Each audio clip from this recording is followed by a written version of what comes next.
You're listening to the Uncensored Direct Marketing Show. This show is designed for direct response marketers who want raw, unfiltered conversion tips and secrets to scale their offers profitably to reach their next million. I'm Maria Sparagas. I'm the founder of Direct Painted and your host. Now let's dive in. So we're live with Julian Reyes on Uncensored Direct Marketing. So whoever doesn't know Julian, I think you've been in a bubble for a really long time. Julian is the best copywriter on the planet, I believe, or top 3 for sure. And also just an excellent businessman and just knows everything about how to run an offer and how to get stuff done in this business. So Julian, tell us a little bit about yourself, what you do, what's been keeping you busy the last year or so. Go ahead. Thank you. I guess I can start with my background, just, how mini life story very quickly, because frankly, my life, I'm just going to say it, fucking interesting. I've had a really fucking interesting ass life. So I know I've been around for it for like the last, 10, 12 years. Yeah, known each other for let's not date ourselves here. I don't want anyone guessing our age, but I was born. My dad is actually a pretty famous psychologist, and they used to run him and B.F. Skinner, who was, the father of positive reinforcement, used to run experiments on me as a child. That's actually true. I was in air crib, later dubbed the Skinner box, but that's why I'm in therapy to this day, actually. But started off like that, got into a hell of a lot of trouble as a kid. I actually spent 3 years in juvie, in like juvenile institutions and facilities, and got kicked out of high school. And if you've ever seen the movie 21 Jump Street, where they like put the narcs in the classes, that actually happened to me in high school. Shit. Coolest day of my life. But when they arrested me, so got in a lot of trouble, but then, made a comeback, got into musical theater. I actually got into the Boston Conservatory, which at the time was the second best musical theater program in the world, and went on, had an acting career in New York for several years. I was on a Comedy Central TV show called Good God in like 2000. Hey, I didn't know that. You were on TV. Well, I got little secrets. Ah, look at that. Full surprise. I was on TV quite a bit, and was a musical theater actor. I was Chad Kimball's understudy. He still is a big Broadway star, actually. So when he got sick, they called me. I was like second best, maybe third best. And then I got into marketing eventually by way of pickup. Like the seduction industry was sort of blossoming in like 2006, 2007. And I, along with several other people that I knew, kind of sensed a business opportunity. I was like, I'm good with girls. I can teach some of this shit probably. And got on the map in that space by doing something crazy. I didn't know anything about marketing, but I pulled a stunt, like a crazy stunt. I challenged Neil Strauss, who is the author of the book, The Game. I challenged him to a pickup contest on camera. And then somehow I got footage of me apparently stealing a girl from Mystery, who was like the main character in his book, The Game, on camera. Used that to build my first email list, and then became very close friends and got mentored by a brilliant young marketer who's now long retired. You know who he is. You run a lot of volume for him, actually. And got into copywriting. I wrote my first VSL in 2010, and did a bunch of dating offers. Did the first gay dating offer. Oh yeah, I remember that. It's called Straight Bait. Find out if he's curious, and it basically helps gay men find flip straight dudes. I didn't do any R&D for that. Or did I wonder how big the market is for that. About not just gay, not gay or homosexuals looking for somebody to date. Everybody's looking for somebody to date, but how many are actually specifically looking to flip a straight guy? It's pretty niche. It's not a huge market. Probably about $2 million a year top line kind of a market. Yeah. But it was fun. It was different. No one had ever done that before, and that was cool. And then a few years later, I met a guy named Andrew Contreras who had written Shepherd's Diet, which was a very famous offer. I knew it was the best-selling Christian info product of all time at that point. We kind of clicked. We started working on each other's copy stuff. And then we said, hey, let's launch an offer a couple of years ago together. And we wrote the first biblical CBD offer. It's actually a book that essentially explains, and there's real data on this, by the way, this is all real, but that there's a mistranslation that probably occurred when the Bible was first translated from ancient Hebrew into Greek. And that mistranslation was on one of the ingredients in holy anointed oil. It's not calamus, as the King James Bible says.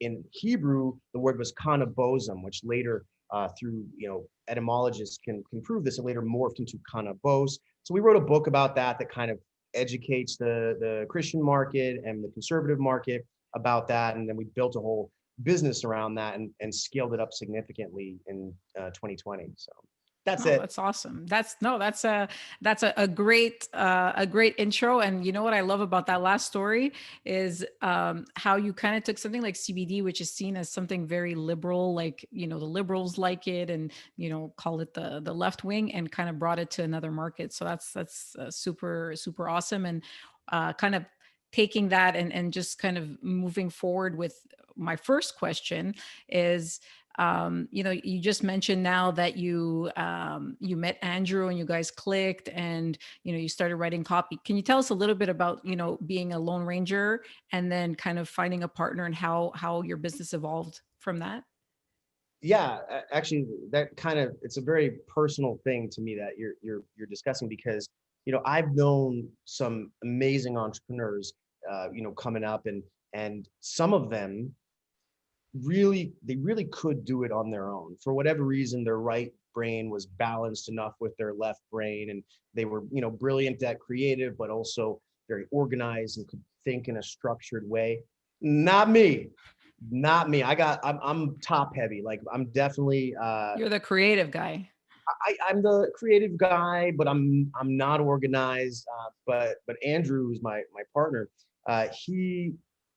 he was a very high level engineer before he got into any of this stuff. So he's able to sort of, I'm all over the place, and he's sort of able to kind of break things down into the little parts and connect them together in a way that I'm just not capable of. So for me, for my, know thyself, right? It took me, a decade to figure this out, but if you have deficiencies in a certain area that you can't fix, then find someone that can supplement you and can help take those things off of your plate. And that's really when things went to the next level.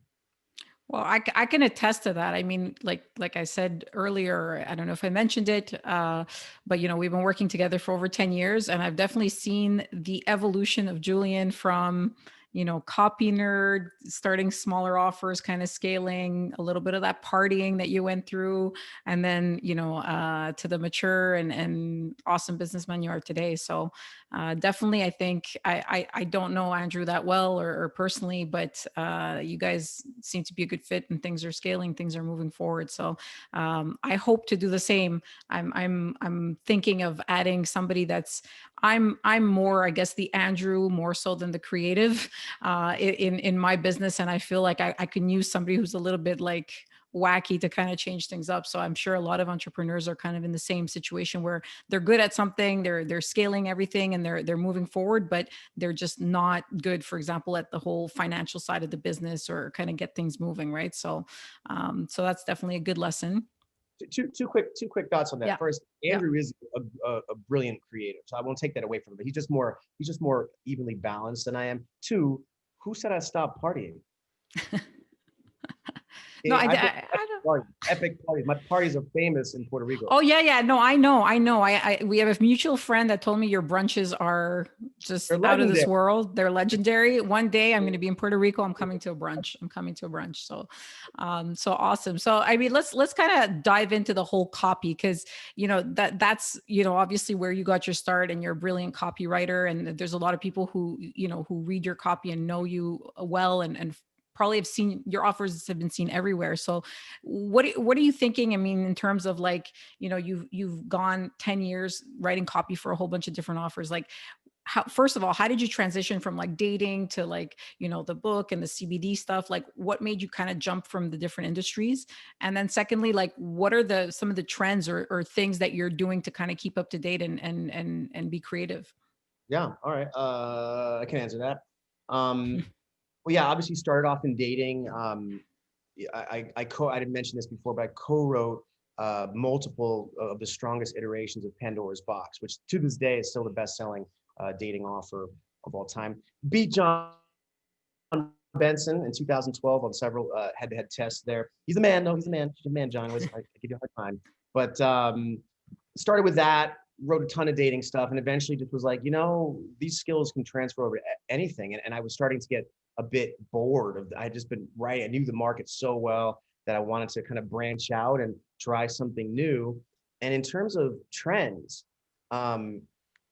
I was thinking about that question because you mentioned it earlier about trends, and this might not be the answer you're looking for, but it's an interesting trend, I guess you could say, which was, when I first started writing and doing this, seriously, 2009, 2010, the percentage of entrepreneurs, the percentage of people in our market that kind of knew about the power of sales copy, that knew, what a weapon it could be to kind of grow a business, was much smaller than it is now.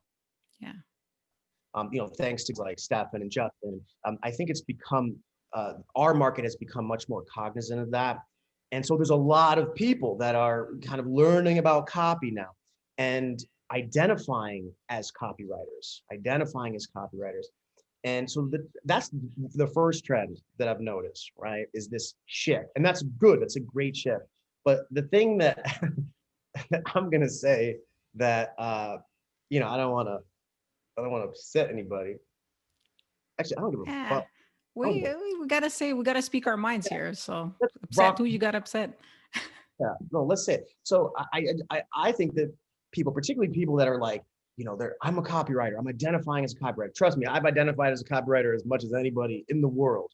I don't actually really identify as a copywriter anymore.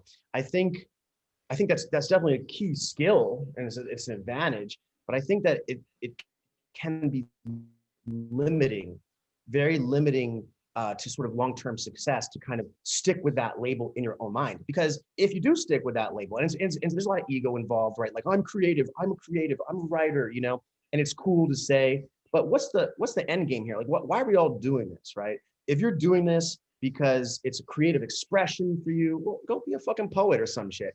We're doing this to make money, right? To build wealth. That's why I'm doing this.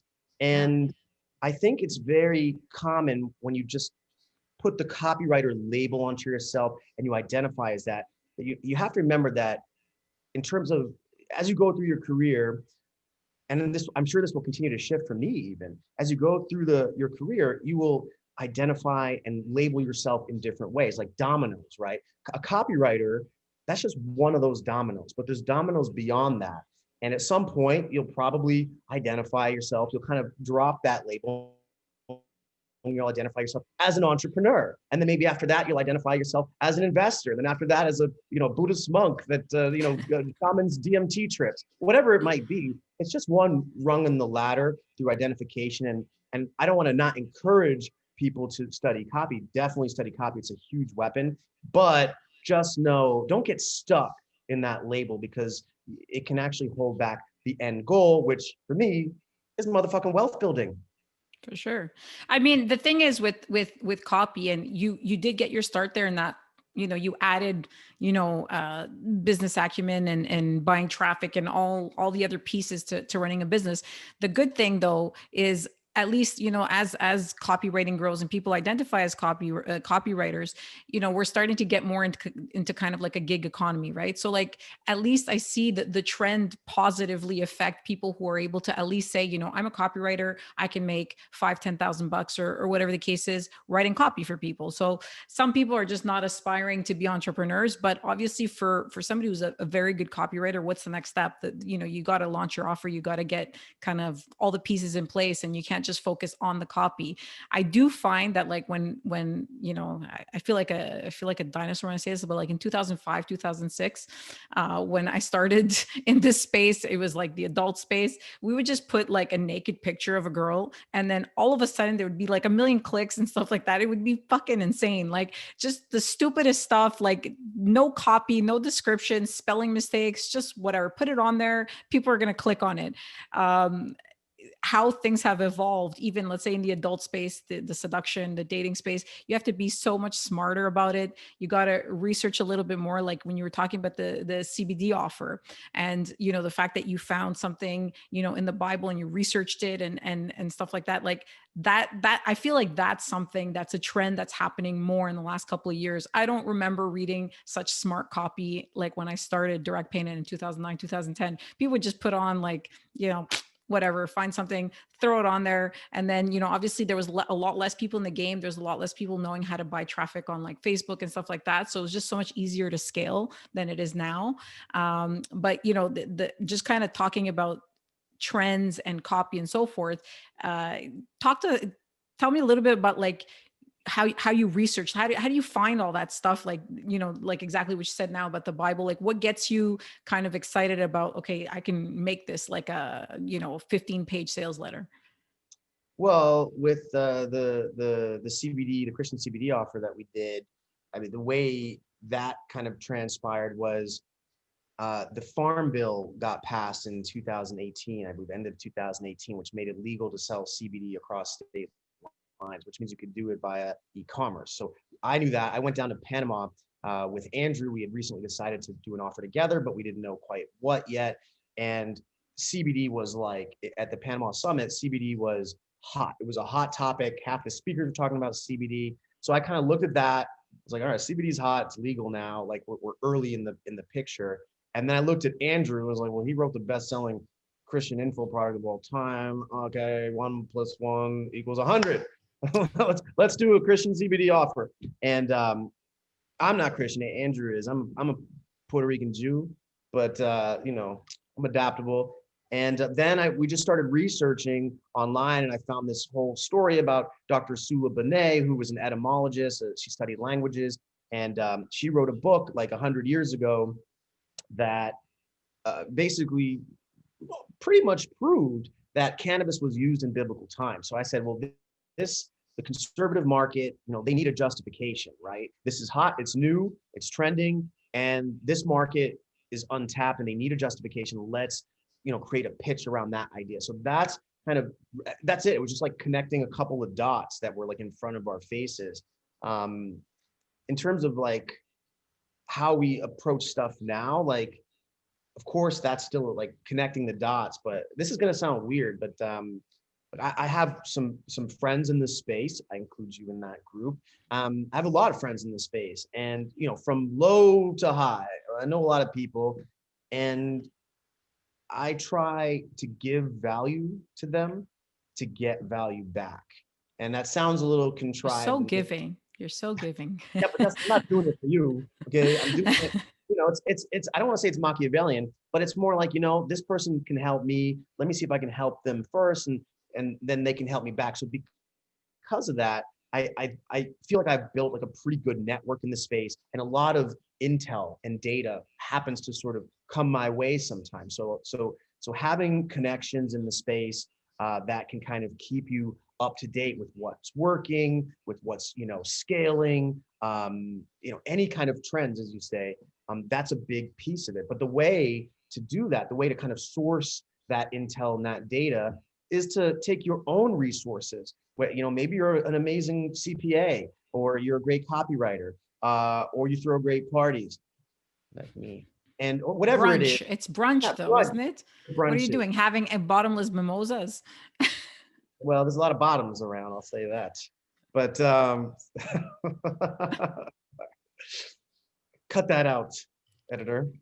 I'm just kidding. Leave it in. Leave it in. But that's the point, is that if whatever your gifts or your talents, your abilities, no matter what stage you're at, find people that might be able to help you and give to them and get things back. And that's one of the ways now that because I'm sort of the biz dev arm of our company.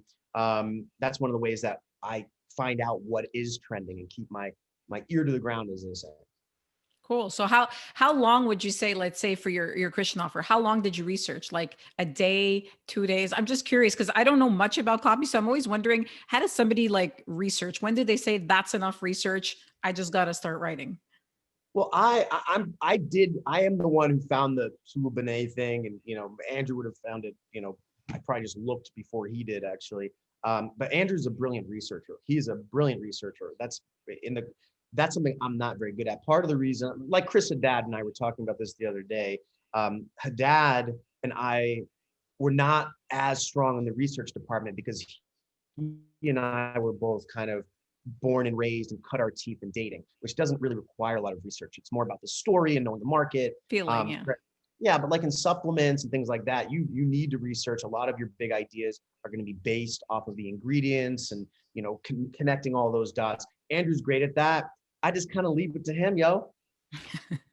Awesome. So we got to get Andrew on the show next so he can walk us through that, But yeah, no, I mean, it's interesting how you've kind of transitioned from all these different roles, worn all these hats, and now you're pretty much, in my perspective, obviously I'm not the most seasoned business person, but like, a little bit or a lot about everything, about how to run a business. So tell me, in the last, I don't know, 12 months or something, what have you done that has increased 5, 10, 20% your business? Like what have been like the, man, I should have done this earlier kind of stuff? Well, I mean, obviously the biggest thing was finding the right business partner for me. That's when we went from, or when I went from, lowish 7 figures to like well into 8 figures top line. And the catalyst for that was finding the right business partner. In terms of other stuff, building like a killer media buying team internal. Like we've gotten away from affiliate traffic to a large degree. We still take some, particularly on like the ED side. We have an ED supplement and some stuff like that. But most of the CBD company and everything around that, 90% of our traffic is internal media buying. So that was a huge acquisition for us, and we've built that out somewhat. In terms of like other catalysts that were big, so media buying, partnership, something that I'm going to kind of future pace your question here. Go for it. Into 2021, what we're looking to do is like, the main focus is on infrastructure, but for us, infrastructure and changes to infrastructure are driven by like one goal, which is to increase creative output. So Andrew and I are both writers, and we have 2 writers on staff, and then we have another writer that's a very famous writer that we're partnering with on a separate project. And we've got all that, but we're trying to build the creative team bigger and bigger and efficiently build it, which is going to which is already stressing the other departments of the business, right? So if us creating offers, which is like baseball, it's a swing of the bat, like not everyone's going to work. But if we can increase our output to 5 offers in Q1, from like down, last year I think we launched like 2 or 3 offers the whole year. This year we're going to try and launch 12 to 15 offers. Oh wow! That's going to stress the hell out of operations. That's going to stress banking. That's going to stress accounts. Merchant accounts big time. That's going to stress pretty much every department and break things. So a lot of what we're doing right now is increasing creative output and trying to anticipate the specific fail points in the business, the specific parts of the business departmentally that could break or will break with, if we go whatever from 25 million last year and this year we hit 50 million, which is our goal. We do that, shit's going to break if it's in its current shape. So we're trying to anticipate, we're trying to build, trying to sculpt, trying to structure that.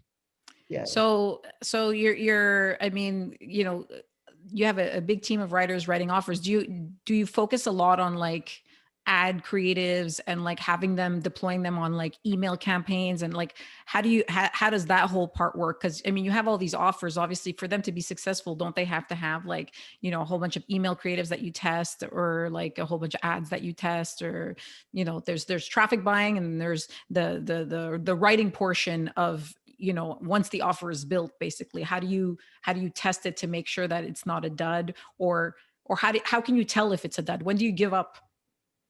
That's man, that's a great question, and I'm going to segue right back to that, because earlier we talked about the strength of copy and how important copy is, and then I kind of point out, but it's just one piece of the pie, right? One piece of the puzzle. Where like if you took Shepherd's Diet or Research or something like that, and you put that offer into 90% of fledgling direct response companies, or 90% of companies, it would bomb. You can give me the best sales letter in the world, put it in the wrong hands, it's not going to scale, right? Because there's so many other pieces of that. In terms of how our creative team is divvied up now, like myself, Andrew, and now Chris, we focus on the front end stuff, which are like the VSL scripts, the YouTube ads, things like that, things that are like touching the customer, right? The front end, which is the most critical stuff. And then we have 2 or 3 writers that are handling like email and all that. But to answer your actual question, how do you know if something's going to work?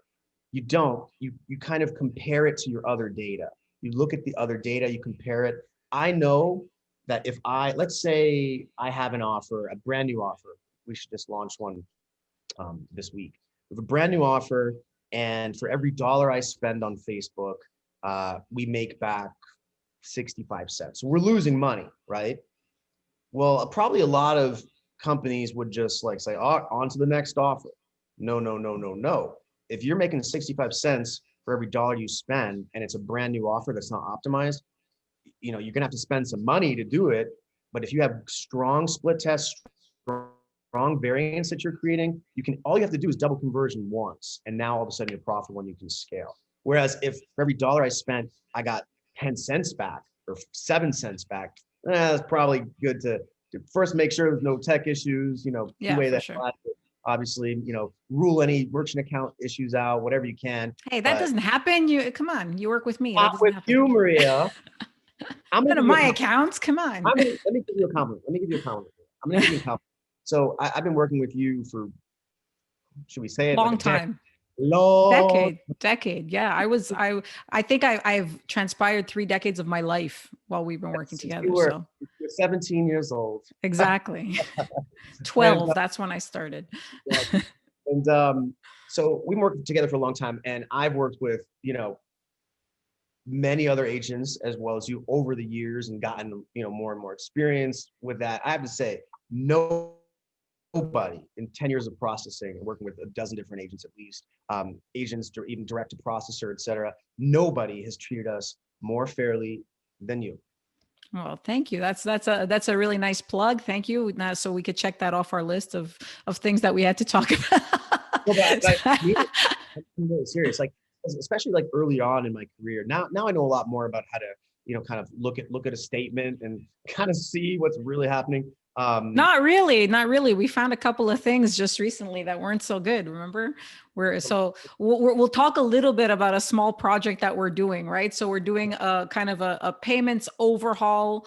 You guys have, a ton of products, a ton of accounts, and kind of just getting stuff organized. And the one thing, I mean, the geek in me just fucking loves this stuff. It's so weird, but I love finding, mistakes on like statements or things that don't match and whatever. So, I mean, that's another thing, that you're adding, and hopefully we're in this process right now, but hopefully we're going to find you a lot of money. But one thing that a lot of marketers don't do is they look at getting traffic, they look at converting the traffic, but then they don't think of everything else after: your declines, your LTV, making sure you're getting your reserves back from your processors, making sure they're charging you the right amount, making sure like all this stuff that could add like 10, 20% to your bottom line, just insane numbers. Because I know that you and, Andrew and your whole team, everybody's super focused on everything at the front. And now one positive step you took is obviously me working with some people in your team and kind of organizing the whole payment side and making sure things are working properly. Descriptors are good. The one thing, like just testing a descriptor, you test the descriptor, you realize the phone number is wrong. Hey, you just saved yourself like 10 chargebacks a month. So, you see how excited I get about talking about fucking payments? Like, why do I get so fucking excited? excited. I'm like, yeah.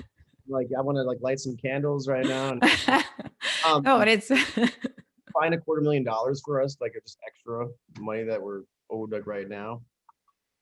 well, I mean, where, the reserves is where, um, like, because you've been in business for so long, you have so many offers. Like a lot of merchants have like reserves from accounts that they're barely using, and there's like 60K in there. And you're like, hey, I'm only doing like 10K in that on that account.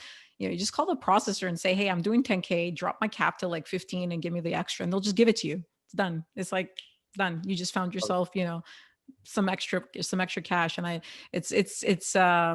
find it's just quick wins for when I'm working with merchants. It's like, this is so easy, but nobody does it, and stuff like that. But obviously you have to be at a level in your business where these things are actually happening, which is like, for you, you've been around for a really long time and have a lot of offers and all that stuff. So I mean, anyway, I get a little bit ridiculously excited when I talk about payments, even after like 10 years. It's really weird, but No, I think it's so cool. And I'm, we've worked together for a long time with, me processing through you. And then for anyone who doesn't know, like I recently brought on Maria as a consultant, just kind of really looking very deeply at everything. And I won't get into the specific details, but she found some pretty amazing things that I think are going to ROI for us, big time. Actually, they already have. And we're excited. I'm interested in the banking game. I've been doing it for a while. Obviously, your knowledge is, significantly deeper than mine, but to me, it's just amazing how many merchants, how many advertisers like don't even pay attention at all to it, because like so much margin can be gained or lost just on the banking side of the business. yeah. I mean, and even like offshore accounts, onshore accounts, and currencies and stuff like that. When you're at your level, that's where you have to look at stuff like that. Like you're selling to Canadians, charging in Canadian currency, boom, 5% extra conversion, stuff like that. It's important, and it's important to look at obviously your offers and scaling, your traffic and making sure that you break that 65 cent barrier and get to $2.10 or whatever the metric is. But also the lesson in this is, once everything's kind of dialed in, things are working, it's don't forget about the back end and what's happening after somebody gets into your funnel. And you can hopefully convert them at least the first time and then keep going. But anyway, now we're getting the payment side of things, but it's interesting, but you have a lot more stuff to say. I do, and I'm gonna say this, and I feel like, again, like I don't want to get in trouble, but I'm not gonna name any names here, but I'll just say that, in my experience, I've been processing as long as I have. I've never used like really networks like ClickBank or stuff like that. We've always run through our own mids, our own merchant accounts. One of the things that I've discovered over the years is that a lot of the agents, who are essentially the intermediaries between you and the processor, right? They're the ones kind of, agreeing to the application, and they're kind of intervening on your behalf. I mean, I can't tell you how many agents out there, and there's some great agents that I'm tight with, but a lot of agents, they operate in obscurity, right? There's never clarity about like what's really going on. What is the deal? They'll push it through without even, if you don't know, say, hey, I should negotiate my chargeback fee or my AVS fee or my transaction fee or the discount rate or you can get fucked in 1,000 ways in the no, you really can.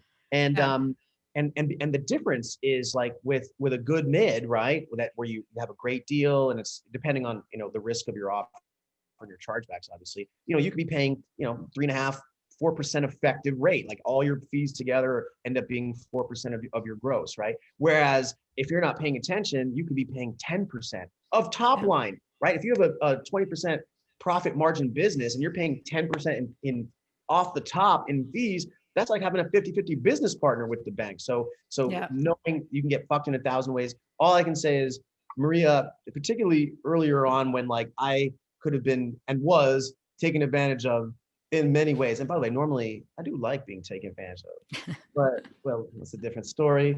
But you Not never, on the banking side. right? Exactly. You never exploited that, and I'm very grateful that you never did. Yeah, thank you. Well, thank you. I mean, I try, and even the business and, my team, I try to make sure that, obviously the thing is, I'll never say that we're the cheapest. It depends, like we've been working together for a long time, long-term long-term relationships. But then we get like people that are like, hey, I have this like black hat offer, charge back 6%. Can I get like interchange +1? And I'm like, so there's got to be a plus or minus. But yeah, obviously, being open with merchants and having good relationship is important. But also in terms of agents, one thing I've noticed, because I used to be a merchant, right? So when I was,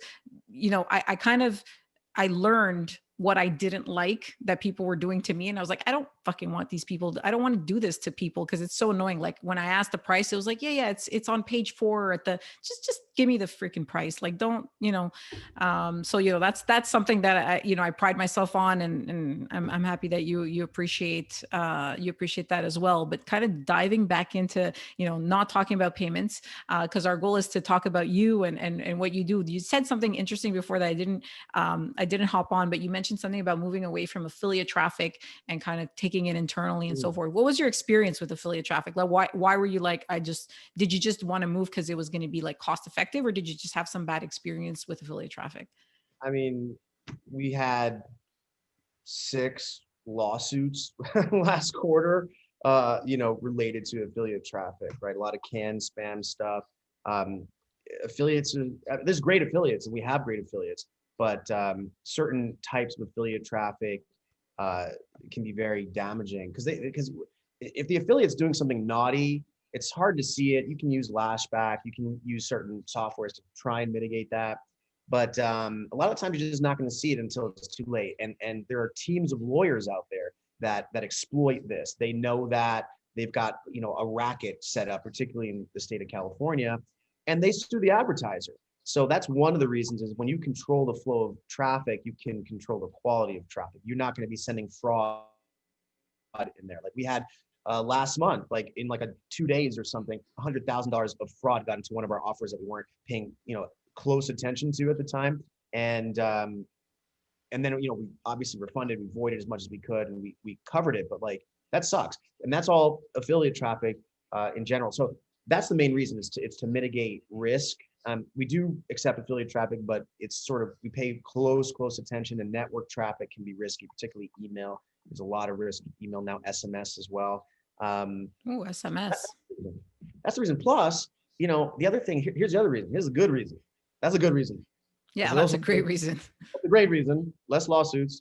But another really good reason is, all right, let's say that you have just keep the math simple. Let's say you have $100 CPA, $100 affiliate payout that you offer, right? And let's say you have a super affiliate that's a media buyer on YouTube.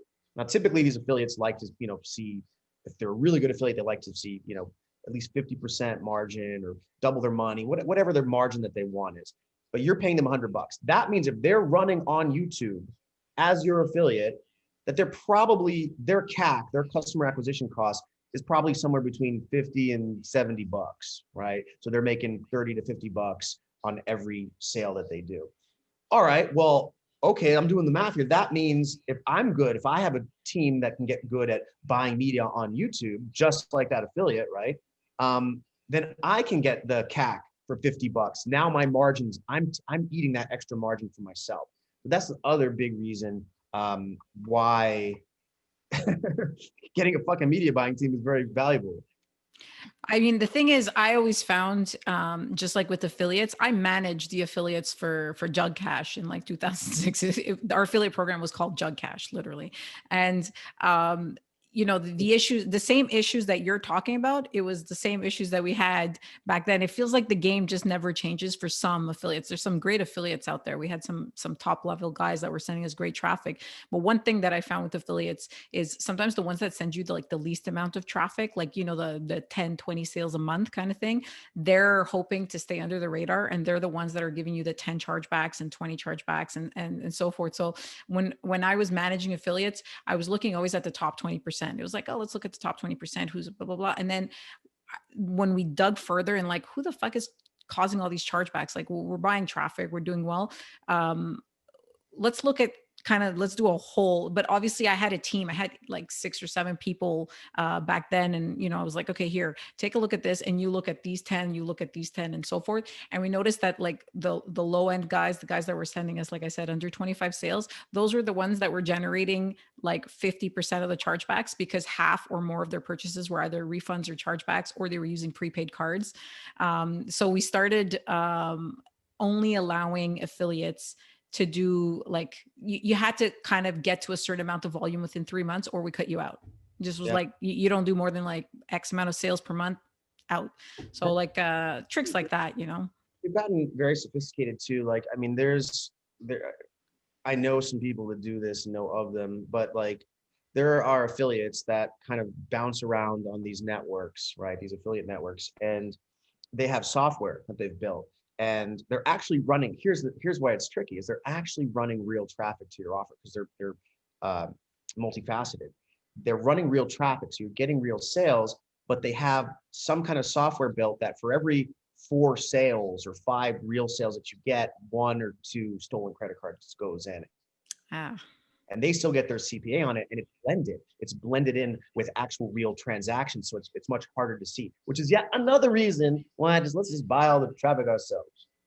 No, it's awesome. I mean, buying traffic yourself, if you can do it, is amazing. The thing is, when you get a really, really good traffic buyer, a lot of times they go off on their own because they're so good at it. They're like, well, why wouldn't I just kind of do this? So it's important, obviously, like a compensation package that's going to keep them interested, because in my experience, like working with, people that are buying traffic or great, great writers and stuff like that, when they get to a certain level and they start getting so good at it, they just feel like might as well just kind of do it on my own and stuff like that. And that's the one of the biggest challenges in finding like a great affiliate manager or a great traffic guy or a great email guy. It's once you train them and you get them really good at their craft, and you got to start giving them a lot, and it's worth it usually. So it's not, it's not a thing, but incentivize them. Just got to incentivize and make sure that, and if they want too much, they cross the line to where, it's not really ROIing for the company, that you make sure you have backup people. You make sure you're constantly, train. Yeah.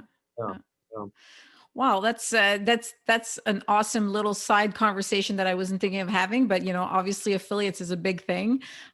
Just kind of wrapping things up and summarizing all of this like amazing information. I want to know, what are your business goals, and what are your personal goals, other than having some great parties in 2021? Like, what are you doing this year? Like, what's going to be on your top 3, I guess? Build a harem. Hit 50 million, and lose some weight. Get the twins back, get the abs back. COVID has been it's been rough. Like COVID hit, and the little tiny voice in my subconscious was like, this is a golden opportunity to get fat, because you're gonna have an excuse. You're gonna be like, oh, COVID, man, I'm just a victim of COVID. Quarantine 15.